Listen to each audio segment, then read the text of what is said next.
always built on water. Rivers, oceans, canals. The official story mentions trade or defense, but that's a veil over a deeper truth. Water is a conduit, a liquid crystal capable of holding memory and amplifying frequency. Their placement isn't a coincidence, it's a requirement. Because they're not forts at all. They're resonance machines left from Atlantis. An ancient technology, hiding in plain sight. They will never tell you this in the textbooks. The gatekeepers of our history have worked for centuries to bury this knowledge. Because if they did, the whole illusion would collapse. The illusion of our origins, of our technological progress being a straight, unbroken line. The world we walk upon is not what we've been told. The ruins, the cities, the so-called forts scattered across continents, they are not random. They form a global grid, aligned with the Earth's own energy meridians. They are not the crude defenses of colonials with muskets. That narrative is an insult to the mathematical genius encoded in their every angle. These are precision instruments. They are harmonic machines, star geometry, Atlantean architecture. It began for me with a strange question. Why is Washington, D.C. laid out as a pentagram, filled with Masonic sigils carved into the very streets? The geometry connecting the White House, the Capitol, and key monuments is no accident. Was it a capital, or was it a ritual grid? A sacrifice mapped in stone? A machine designed to channel the energy of a nation for a hidden purpose? That question cracked the door. And once the door was cracked, geometry spilled through. It was a key that unlocked a new way of seeing the world, revealing a pattern hidden beneath the surface of everything. Because when you really look, you see that Washington is not unique. It's just one prominent node in a worldwide system that predates modern history. Across the Earth, there are 5,400 geometric cities, and of these, 2,200 are perfect star forts. Citadels of sacred geometry always tied to water. A unified global project by a civilization the history books claim never existed. The official story calls them defenses, but that is nonsense. It's a cover story that falls apart under scrutiny. Their walls are often too low, their angles too ornate for simple warfare. No cannon ever required geometry this precise. These structures were not built to repel physical objects, but to attract and channel unseen forces. These are nodes, tuning forks, capacitors of resonance.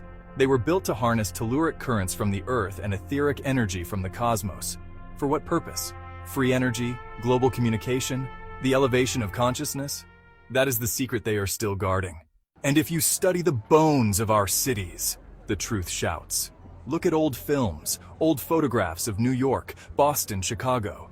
Canals once flowed where pavement now lies. Boats drifted down streets that have since been buried under asphalt. Almost every sacred geometry city had these waterways. Why? Because water is not decoration. Water is a conductor, a living current, a medium of resonance. The cities themselves were instruments designed to sing with water, stone, and air. And always the obelisks, the shaft of Osiris, every capital, every Vatican, every empire seat, the obelisk as the phallus, the dome as the womb, the city grid itself as the diagram of the human body. This was not civic art. It was architectural sex magic. Because sex is creation itself. Polarity, union, manifestation. The Atlanteans harnessed this force not behind closed doors, but through whole cities. Obelisk and dome eternally locked in stone union, charging the field. Not the Mississippian mound builders, though they were masterful in their own way, raising serpent mounds and earthworks of memory. Their genius was in mound and sky, a deep reverence for the earth. But this was not the science of harmonic star cities, resonant engines built to mirror cosmic law. The Trabuco and other tribes were later custodians, honorable guardians of places whose original purpose was lost. They were not the architects of resonance. That is how I ruled them out. The only answer left is Atlantis. The Atlanteans were not myth. They were the last engineers of the Edenic Codex. This wasn't a book, but a living blueprint for creation, a set of instructions for manifesting matter in perfect harmony. They were the keepers of this harmonic law, the fundamental frequency of the universe, and they built their entire world upon its principles, a world of impossible technology and perfect health. Here is the secret. Why does the human body decay? It is not inevitable. It is a technical failure. the body falls out of alignment, losing resonance with its original harmonic blueprint, that perfect pattern of energy we are born with. Like a fine instrument losing its pitch, the dissonance of the modern world erodes our connection to this source code, and so we decay. This is the great forgetting. The Atlanteans knew how to reverse this.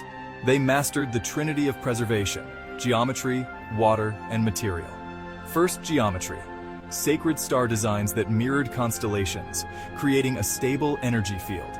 Second, water. Living, structured water moved through canals to conduct the cosmic charge. And third, material. Limestone, quartz, and crystalline stone, chosen for their piezoelectric ability to amplify the harmonic field. Together, they create a resonant arc.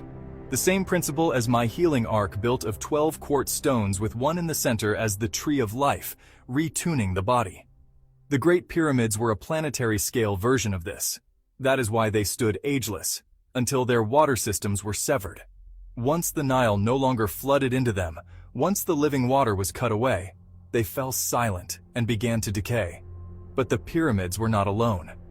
When you expand your vision, the whole grid comes alive. This is the truth of the world before the last reset, the forgotten empire of Tartaria. It wasn't one monument here and one fort there. It was a living network, an energy web spanning the entire world. The great cathedrals, the star forts, the obelisks, the grand domes, they were all components of a single global machine built on primary energy nodes. This grid maintained the planet's climate, provided limitless clean energy, and sustained a field of high consciousness for all life, a world without decay, without disease, a world that was deliberately dismantled and erased from our memory. The flood shattered this system, a global network powered by the music of the spheres. Every culture remembers it, a memory seared into our collective DNA, the deluge that ended an age. With it, Atlantis fell. The giants, the great races, the architects of this golden era were broken.